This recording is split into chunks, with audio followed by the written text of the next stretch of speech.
Timeshares are a $35.7 billion industry with a bad reputation, but execs say they've put the industry's bait-and-switch days behind them, rebranding timeshares as vacation clubs that offer an increasing range of accommodations and experiences that are meant to appeal to younger people.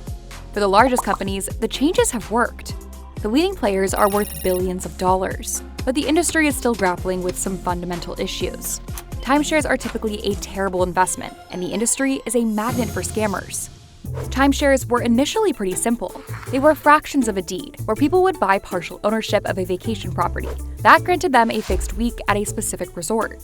They'd have to pay a sizable down payment and annual maintenance fees, but since this was a property, they'd own it forever, until they died and passed it on. Timeshares were often marketed to families, but the business model has changed significantly. To start, they're able to combine multiple businesses into one.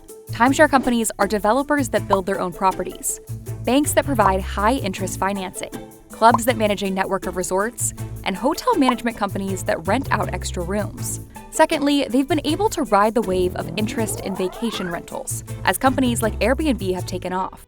Third, they've adapted their product, switching to points-based systems. Timeshare points work like frequent flyer miles, but people get a certain number every year or every other year based on their initial payment. Then they can use these points to book stays at any number of properties or transfer them to other vacations like cruises. This system is better for the timeshare company because they get total control. It's also generally easier to resell points than set weeks at specific resorts, and companies can also rent out any unused rooms like a hotel would. Finally, the largest operators have leveraged the reputation of brand names that they're able to use because of licensing agreements, and grown through consolidation. This has helped clean up the industry, though there are still some major issues. Timeshares were initially known for high-pressure and unethical sales tactics, but the largest timeshare companies have to follow the standards of the brands they license, which means most U.S. timeshare companies won't directly lie to customers. Now, most of the industry's issues center on what happens when owners try to sell. They often find their memberships worth little or even less than nothing, since annual fees make timeshares a liability. Selling a timeshare can be challenging and expensive.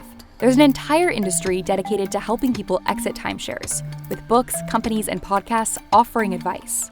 Thousands of timeshare owners say they've been defrauded millions of dollars by companies that offered to help them sell their timeshares, but then allegedly failed to follow through.